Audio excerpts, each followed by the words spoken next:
Hey guys, on here. It's that time of the week to jump into New Rockstar's breakdown of She-Hulk Episode 4.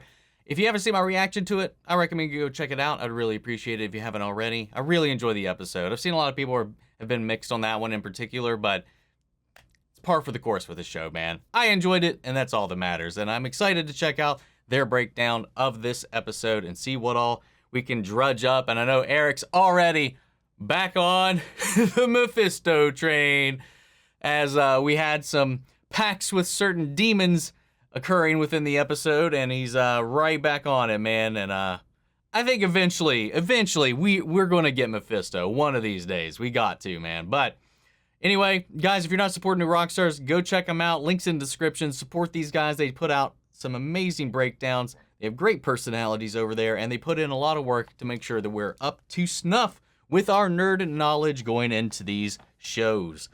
But guys, let's go ahead and strap in. Here we go. Welcome back to New Rockstars. I'm Jessica Clemens. Honestly, I love Megan Thee Stallion in episode 3. Episode 3 was Chef Kiss, but episode 4 is by far my favorite so far. We get so much Wong, we get the mystic arts, demons, and spooky dimensions, and how many times can we say Mephisto at New Rockstars? Mephisto, Mephisto, Mephisto, Mephisto. We're introduced to so many new characters, and there's so many theories that we had, so let's try and point out all the little details that you could have easily missed, because there's a lot. Additionally, if you haven't yet, our great partners over at Epic Hero Shop just released their Green Justice merch line inspired by She-Hulk. It's got several different t-shirt designs, including the newest limited edition latest obsession shirt, Lady Justice. They're also dropping lines inspired by the House of Dragon and or Rings of Power in the coming weeks. And when you purchase one of these shirts, you get an opportunity to get a shout out from Voss, MT, and I on Inside Marvel, so it's a pretty sick deal. Nice shirt, nice shout out. Let's get into it. We're introduced to Donnie Blaze, played by Reese Coro, who's the husband to the director, Kat Coro. Remember the poster from the trailer that got us all in a tizzy? You can see it right there. I definitely was one of many that said it was Donnie. I definitely did not say it was Johnny. I never said it. It could still be Johnny. It could be Johnny. Do you spell Johnny J-O-N-N-Y? Let's wipe it from our memories. He's levitating by a rope. You can see it disconnects there. He's sparking fire from his hand contraption. How many close-up magicians can we get into the MCU now? We later learned Donnie was a former student of the mystic arts. He's now performing for a crowd of unenthused folks. Bummer. And I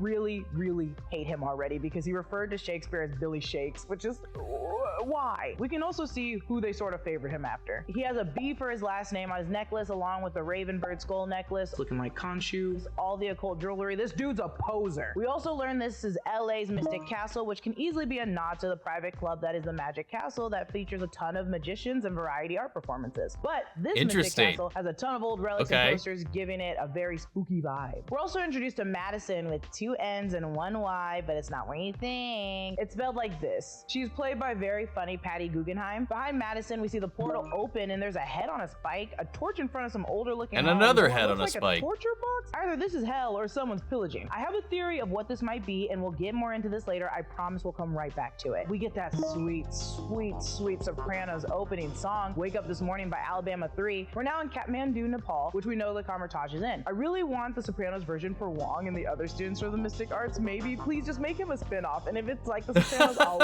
eat it up. We get a better look at that room. Still never seen that show, man. It resembles one of the rooms in Kamar-Taj we saw in the Multiverse of Madness. Wong is relaxing. He's got his TV, his tea, and a biscuit, holding it like a little cigar. We know our Wong can get down. Once Madison drops in with a heart, we see Wong is watching season 5, episode 12 of The Sopranos, Long-Term Parking. This episode is exactly where they kill Adriana, and yes, it's very sad. She goes on to mention how she got to Kamar-Taj. We know from later, a talking goat helped Madison escape a lava pit in exchange for 6 drops of her blood. We also get more information. She was pushed into a fireland. The demon's name that she made a deal with was Jake. So we've got goblins, fireland, talking goat, and some damn near blood ritual. Like, I don't know if I want to say it, but it's looking like she was sent to a fiery nether realm of hell, aka Mephisto's realm. Knowing Madison, she was pretty intoxicated. She probably called the quasi-looking Satan a talking goat when it was a man with goat-like features. Plus, Mephisto just wants to enslave human souls by any means necessary. So when I don't know, man, the concept art was a goat. I'll give them the benefit of the doubt, though. Surprised me, he lied and was like, yeah, sure, call me Jake. 2, Mephisto is known to resemble Satan, act like Satan, and his realm reflects hell, hence the Fireland as Madison called it. It was probably just Mephisto's realm. 3, in Mother of Demons, we know Lilith was sent to hell and became the partner to Mephisto, and she can conjure up goblins, according to the Marvel Zombies, the book of angels, demons, and various monstrosities. So those could have been goblins that she fought. It's crazy to think they just introduced a piece of Mephisto like this, but in reality, the writers could have been depicting hell with other similar characters like Baphomet or Belasco. But you know, the folks at New Rockstar Rockstars love Mephisto, and what a fun callback it would be in the future if it is Mephisto. We're in Jen's kitchen, which in my 30s, I pray I have a kitchen this nice. She has her UCLA magnet and a mug That's in the definitely cabinet, better than my 2 more kitchen. lamps, so like 7 lamps in total in this one apartment. Jen and the writers know what they're doing when she breaks the fourth wall here. This time, acknowledging Wong's intro to the episode would make us so happy. When in reality, I think it's just super funny that Wong is suing Donnie Blaze because Madison spoiled season 5 episode 12 for all of us. Now, I don't know if I got into it before, I'll but forget Jen's it in a dad, week, Morris man. Walters, was a sheriff in the comics, so I wouldn't be surprised if he was possibly retired now and just knew how to take extra precautions, including hiding a dead body. Also, I get it, you're a Hulk, but living alone 101, lock your doors, Jen, that's weird. We get a glimpse of She-Hulk's computer with her daily tasks, and before y'all ask why she has a picture of herself on her desktop, I do it too, because if I ever need to change my profile pic on anything professional, I can as soon as possible. Either way, we see the immense amount of flagged emails and tasks that need to be done. There's so much here, and I'll just try to keep it brief and go through it really quickly. We see finalize Blonsky's injunction. An injunction is a court order requiring a person to do or cease doing a specific action. So this is probably wrapping up the whole you can't turn into abomination ever again rule, along with some other stuff. Prepare guidance language for Blonsky inhibitor, which speaks for itself. Call a Mills parole officer. Now, I have my theories that this will be Val, but it's all still up in the air. Ordering highlighters That would from be supply interesting. clerk, purple and green, clearly because those are She-Hulk colors. I'm sure the supply clerk could also be anyone at GLKNH, but I wanted to be Andy, who was featured as the office assistant at GLKH in the comics. Okay. Meet Nikki at Interesting. the bathroom, 1147, the poop bathroom.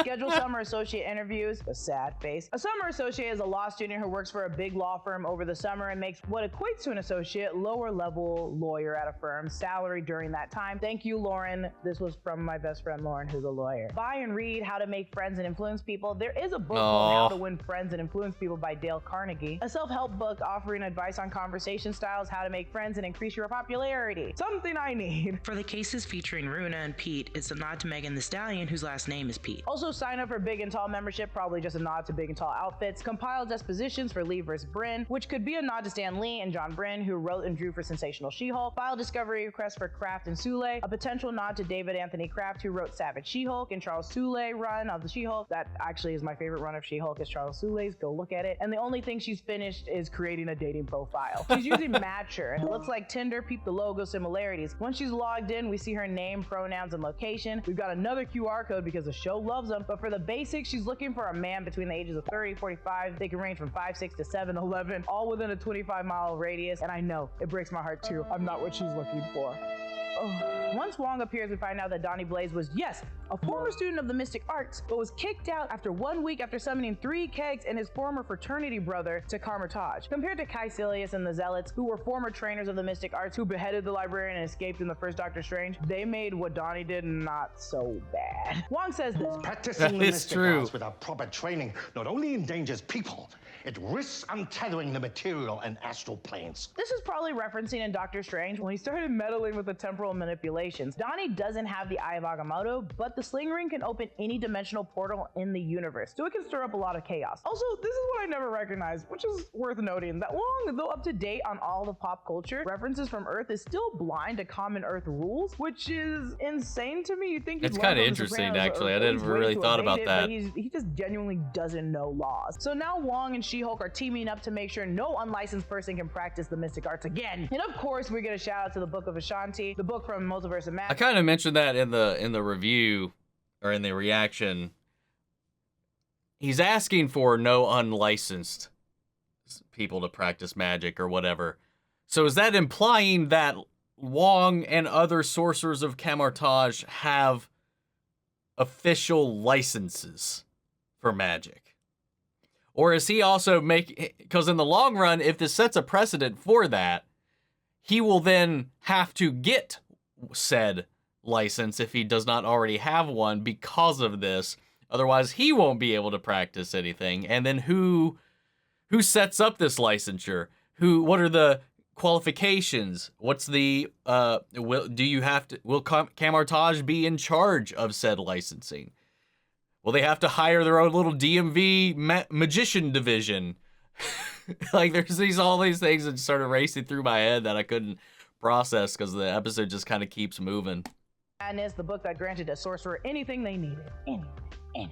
Wong's got cards, love the classy font. He also refers to the magic as cheap human tricks, which takes me back to Jimmy Woo's magic tricks in WandaVision. It wasn't cheap, he practiced really hard. We're back at the Be Leafs nice bar to and Will, Woo. and Jen is still working. Then this weirdo man tries to pick up Nikki and Jen, literally both of them. He's playing married guy. The actor's name is Britt George. This scene is too weird to ignore, which is why I think this might be someone's dad, a married father, someone like Leapfrog. The two actors resemble one another. I might be wrong on this, but it might be our introduction to Leapfrog's dad. We know in the comics Eugene dons his father's costume as the crime-fighting frogman, and his dad was the bad guy. Though we switched up the costume donning, maybe we're keeping the same father-son dynamic. Nikki mentions hetero life is grim when swiping on Jen's matcher, and to that I say, it is very true. Also, not shipping folks immediately, but that look she gives Jen after saying there are plenty of non-gross people out there for you to date. Okay, Nikki, I see you. You got a crush on She-Hulk too? Cause girl, get in line. We're at the door of Cornelius. I don't think that's what that was, but if it was, curiosity curator of it was Mystic cute. Castle. Cornelius is played by Leon Lamar and is sort of Donnie's hype man, as quoted by She-Hulk. He's got some pristine vintage stuff here, like the Harry Keller magician poster, the vintage Houdini poster, the Prince of Magicians poster, the old school sundial, and all the vintage lamps and old wallpaper. This place is spooky as hell. When Wong creates his own sort of fireball, it's really made of the rings similar to his whip. He can toss these like balls of flame, which we see done fighting the demons later. He's also used this move when fighting Wanda in Multiverse of Madness. Donnie's pants also just say sex over and over and over again. I hate this guy. I did not pants are cool. notice that. Finley's meet, drink, and sports bar. Jen's on a date with a freaking ass hat, who not only is checking other people out, but is actively on Matcher. It has the same swipe sound that Jen heard earlier in Cornelius' shop, and I also hate that we drink the same IPA. We're back in court. It's Wong versus Donnie Blaze. Our judge is Judge Hannah, played by Suzanne Salney. Donnie's lawyer is Hank Sanderson, and his hype man, the owner of the Mystic Castle, is also there. I don't know if they did this on purpose, but they each resemble a different famous magician and illusionist. And if you're my mom, you're probably asking, they probably did do that exactly where to go with those dang sling rings. We know from Thor Ragnarok there's an incantation spell to find someone that has small modifications if you're Asgardian. I'm sure Wong, who has read every book, knows how to do it from memory. He conjures up our amazing witness Madison, who is still partying, whom I love. She's so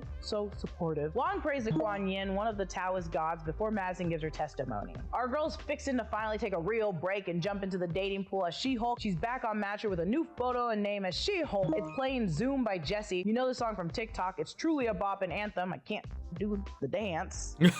She is swiping right on everyone. Scott the dog lover, Grant the jump rope king, Nick the DJ, Noah the director, Truck the local cutie, aka Jessica Gao's husband, Truck Torrance, and with their cat Admiral. We see Alan, the TV host of Despierta News, who we saw in the latest episode. First date with Derek, played by David Otunga. Now, David went to Harvard for law and is a professional wrestler in real life, so truly a win-win for most. But Derek, pass, he's wild. Second date is with Noah the director, and I'd pass too. Now this guy is super sketchy. We don't know what his name is yet. He's obsessed with her being indestructible and a Hulk. This guy he definitely wanted to experiment on her. He's also wearing a gold band and red ring, just like Dreykov's in Black Widow. So he could have a connection to maybe the remaining widows. And we know Jessica Gao had a soft spot for Black Widow a while ago. We get to hopefully the last that would guy, be Arthur, interesting. played by Michael Serial, who we've seen Jen talking to in bed in the trailers. Jen plays it smooth and fast, and I like it. Go get those fries, girl. We're back at the Mystic Castle with Donnie Blaze, a new volunteer, Amberley, played by Carolyn Henry. I guess weekly he's been transporting people to different places and they're just left stranded. Amberley was about to be stranded at this truck stop. He conjures up a dove that lays an egg in her hand, hatching into a demon. Then Donnie conjures up a portal, kicking the demon and the dove back into it. Now we see a better shot of what's in the hole later. Poor dove, man. This is Marvel's Limbo. It does resemble the demons that come out of Limbo, and in the comics it's ruled by Belasco, who I mentioned earlier could have sent Madison to Wong, because Belasco was a super powerful sorcerer once upon a time, so it's possible. I also like the idea that Donnie's just sending them to different spooky dimensions every time by accident, so I'd like to keep them separated. Okay, back on track. Wong is a fan of This Is Us, and I hate to be the Madison of the group, but this is Jack's tree scene after the funeral, and it's so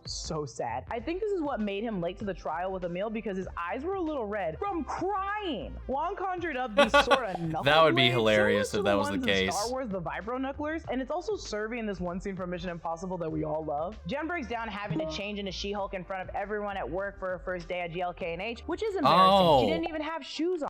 So he would have known going into it. Because I gave him the benefit of the doubt whenever, at the end of the date, he woke up and saw Jen, and maybe that he thought She-Hulk was just always She-Hulk. So yeah, never mind. on. This line he says to Jen is so funny to me. Also, Wong, you've been interrupted like twice now, and you should know how infuriating it is. Ew, Jen, choose! I don't know what it is about demon-like creatures, but when they're hurt, they secrete this green mucus. It's kind of similar to the tentacled creatures in Shang-Chi when they were sliced, or the guts that fell on the woman in Thor Ragnarok when they sliced through the fire dragon. Some Ghostbuster slime shit. I think Wong is opening a portal near Wundagore Mountain. Mount Wundagore is an ancestral mountain surrounded by dark magic. The location is still a major Marvel location, though Scarlet Witch destroyed the Darkhold Castle. We see Jen using the lesson she learned from Bruce in the first episode. Look at the air on that jump. I think it's funny that the bat is trying to chew on her hand and it's not even making a dent. When the that's demon a neat is little thrown against the detail. wall, it evolves to a bigger sized demon. It literally leveled up. What I do know, in Hellstorm season 1 episode 2, we learned demons normally grow stronger once possessing a human or feeding off their energy and negative responses. And Jen is pissed to be missing this date, and she's being very vocal about it. Jen's back to her date, who's reading Bad Feminist by Roxane Gay, a series of essays exploring being a feminist while loving things that don't align with feminist ideology. When she picks him up, it's so cartoony. It's literally giving Jessica Rabbit and Roger Rabbit. He kicks the lamp over. Jen doesn't care. She's got other things on her mind. It's the next morning, the morning after. Nothing makes me happier than Belinda Carlisle's Heaven is a Place on Earth. It's a new day. We're just happy as Jen. She made fresh squeezed orange juice breakfast. Oh, I love her. I would love to wake up to Jen. She gets a text from Nikki, and I love when shows do this. It looks with so the text good just too. Visibly showing it to us. Titania is back, baby. She's in the news. The last 2 episodes, she's been mentioned on the news trying to get out of the courtroom fight in episode 1. The Tattle, who we saw covering Jen's last episode, mentions that Titania is free of all charges, also with the hashtag free Titania in the background. When Arthur wakes up, he's wondering where She-Hulk is, not recognizing Jen is She-Hulk. I don't know. Anyway. Similar to this happened in the comics where Jen went to bed with a model, and before the model woke up, she changed back into She-Hulk. Arthur dips out, not expecting Jen to change out of She-Hulk form, and there's immediately a knock at the door. It's a damn process server. Titania trademarks She-Hulk, and it's so petty, and I love it. I eat this stuff up. We see her legal name is Mary McFerrin, like it is in the comics. At the end, we get new courtroom illustrations. Madison basically signs her life away to Jake. Jen as She-Hulk cleaning up the demon goo from her body. Wong putting Donnie into the mirror dimension. He's fine. The mid-credit scene is Wong I didn't and even Madison notice that enjoying one. The first time Jack and Rebecca say I love you and This Is Us. I don't watch This Is Us, you guys. I truly don't. Don't think I do. I just watched a lot of bits and pieces. And nothing's wrong with watching This Is Us. It's just like, it is so sad, and I don't have time to cry. Madison wrapped up in a nice comfy jacket, eating popcorn, sharing different liquors with Wong. They're so cute, and Wong's favorite drink is a gin and tonic. I love this relationship. I can't wait to see more of this. Please give me more of this. I wouldn't mind more of them, man, to be honest. Follow me on Instagram and Twitter at Lulu_Clemens. Follow New Rockstar. Subscribe to New. Hell yeah, man. Yeah, I don't know. I don't know how to read that, dude. Whatever. Fuck it. But, I mean, people are like that, man. You know, you wake up, the makeup comes off, the drunken haze goes away, and people are just like, oh,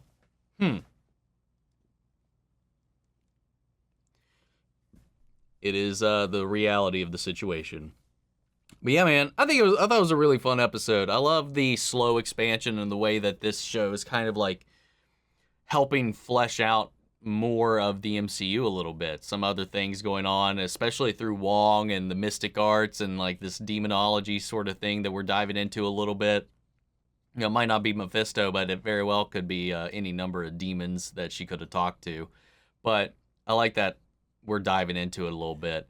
And I thought Donnie Blaze was a interesting, fun little, like, balance to Wong himself. A good little adversary for him in this situation.